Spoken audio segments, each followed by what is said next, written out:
Lionel Richie has judged American Idol for years. He has heard thousands of voices. He has cried before. But after Kelsie Dolin finished singing, he said something he had never said before. "This is the only person who has walked in here and messed me up completely." Then he added something that made everyone in the room stop breathing. The American Idol audition room is a specific kind of space.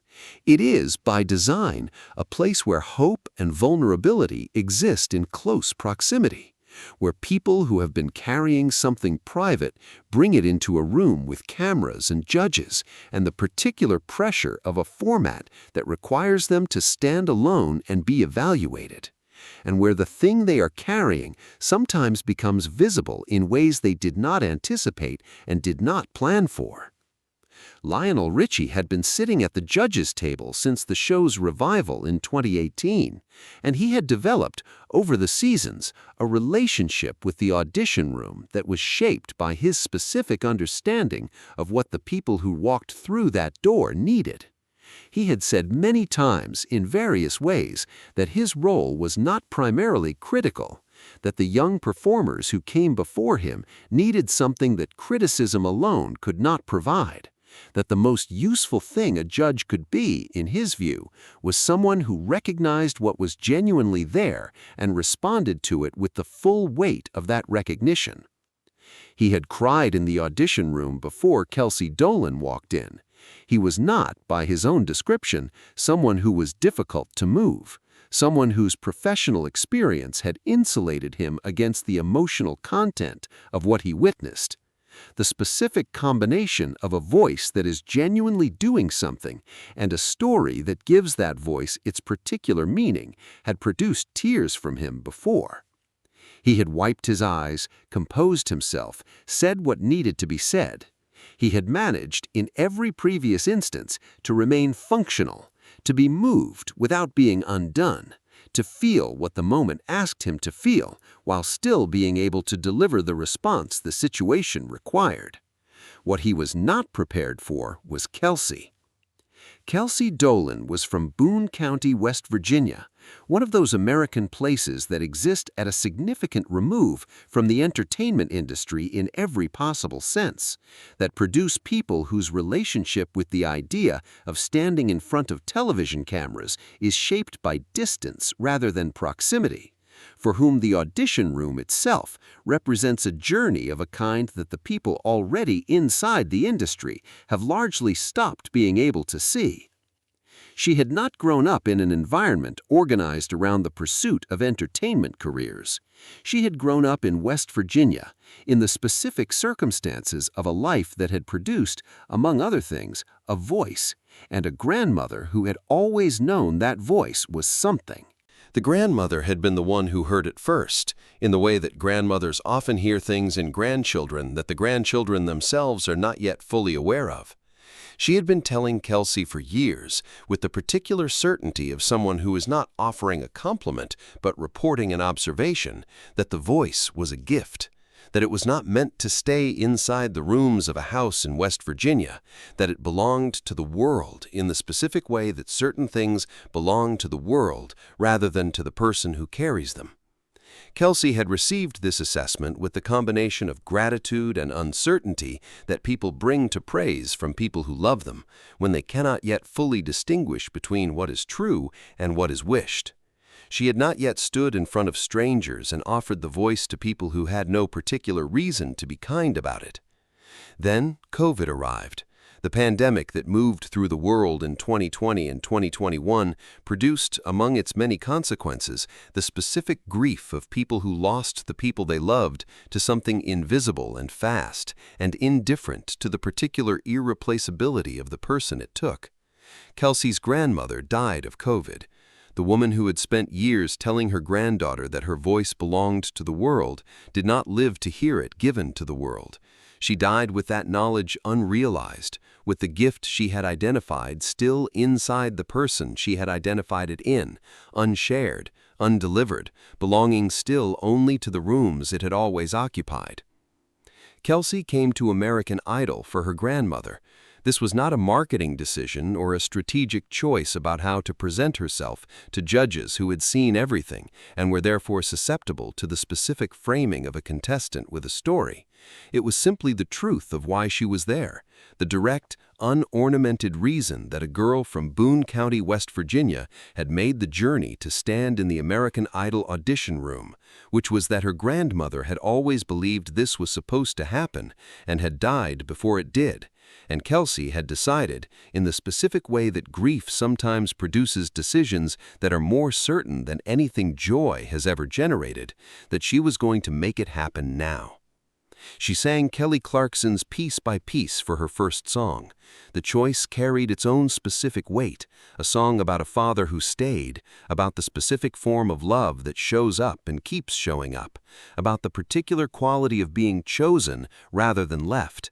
The judges responded with the warmth that the performance earned and the encouragement that they recognized the moment called for, but they also recognized that what they were hearing had more in it than the performance was currently releasing.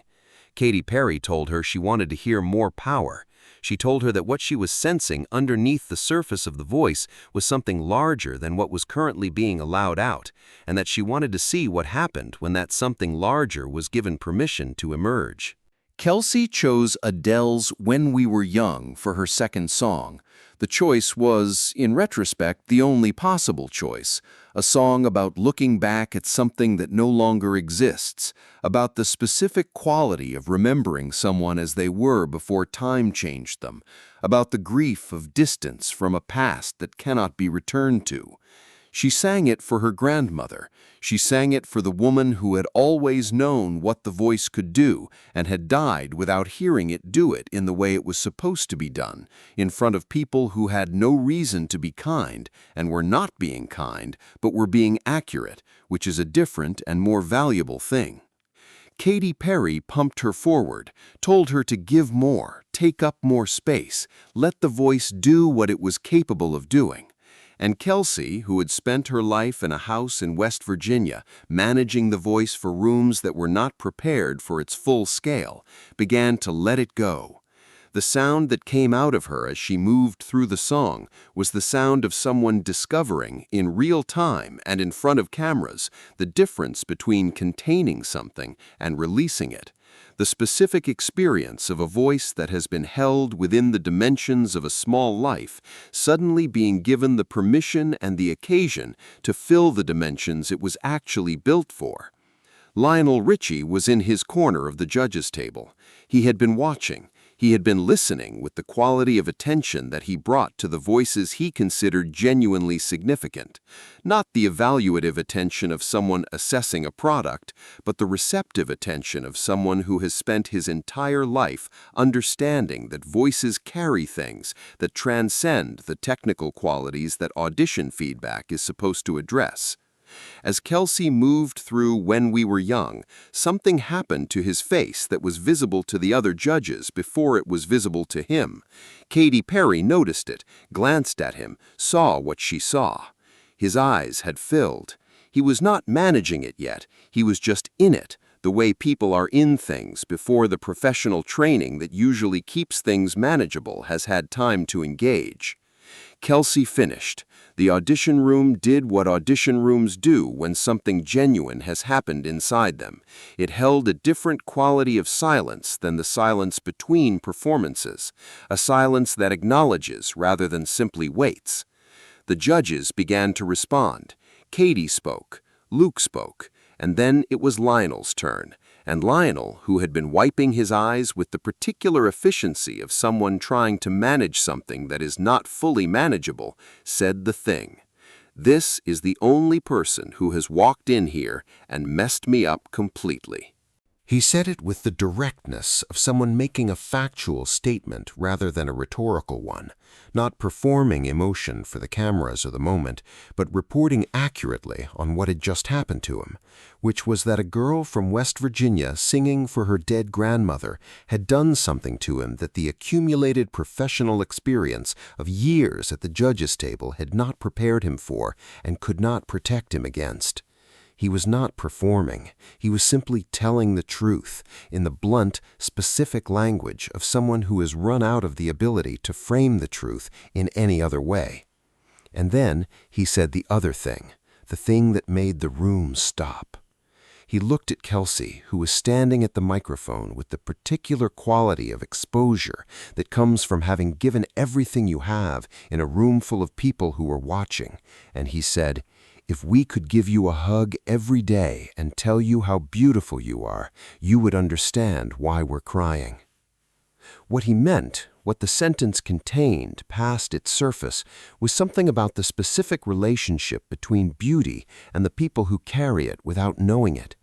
Kelsie had come into the room with a voice that her grandmother had always known was extraordinary, and that she herself had not yet fully understood to be extraordinary, because understanding requires a certain kind of outside confirmation that the rooms of a house in West Virginia had not been positioned to provide.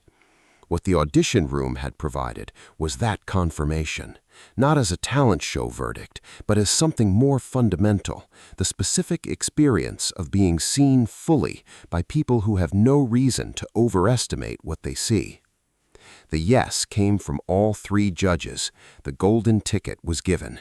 Kelsie Dolin, who had come from Boone County, West Virginia, because her grandmother had always believed this was supposed to happen and had died before it did, was going to Hollywood. She burst into tears. The judges came from behind the table, the specific physical gesture of people who have crossed the boundary between professional and personal that the format usually maintains, who have decided that what the moment requires is not a verdict, but a presence, and they held her, all three of them, in the particular embrace of people who have just received something real and want to return something real in kind. Lionel Richie has been asked, in the years since, about the moments at the American Idol table that stayed with him, the auditions that crossed from entertainment into something he carried away with him and did not put down.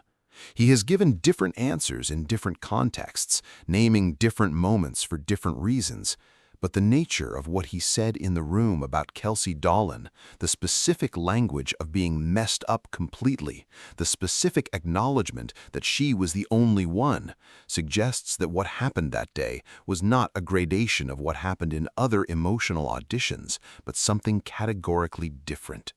That the combination of the voice and the story and the specific grief of a grandmother who had always known and had died before knowing she was right had produced something in him that the professional frame he had built around his experience of the show had not been designed to contain. Her grandmother had always known the voice was special. She had spent years saying so. She had died without hearing it given to the world the way it was supposed to be given. And Kelsie had walked into the American Idol audition room and given it. For the grandmother. For the years of being told that the gift was real. For the specific grief of losing the person who had always believed in the thing before anyone else had been given the chance to believe in it. She sang "When We Were Young" for someone who was no longer young, who was no longer there, who would never know that Lionel Richie had been sitting in his corner of the judge's table and had been messed up completely by the sound of what she had always said was coming. Some voices carry more than the songs they sing. They carry the histories of the people who shaped them, the losses that redirected them, the loves that made them necessary. Kelsie Dolin's voice carried her grandmother across the distance between West Virginia and the American Idol audition room, across the distance between the living and the dead, into a room where three judges were waiting, and one of them, the one who had always believed that the most important thing a person could do in a room full of talent was simply to be moved by what was genuinely moving, was moved completely, and said so in the only language that was adequate to it. If this story moved you, make sure to subscribe and hit the like button. Share this with someone who is carrying a gift that someone who loved them always knew was real. Because sometimes the most important performance of your life is the one you give for the person who is no longer there to see it, in the hope that somewhere, across whatever distance separates us from the people we have lost, they know. Leave a comment below. Is there someone in your life who believed in your gift before you did? And don't forget to ring the notification bell for more stories about the moments when music carries what only music can. The voices of the people we have loved and lost, given back to the world they were always meant for.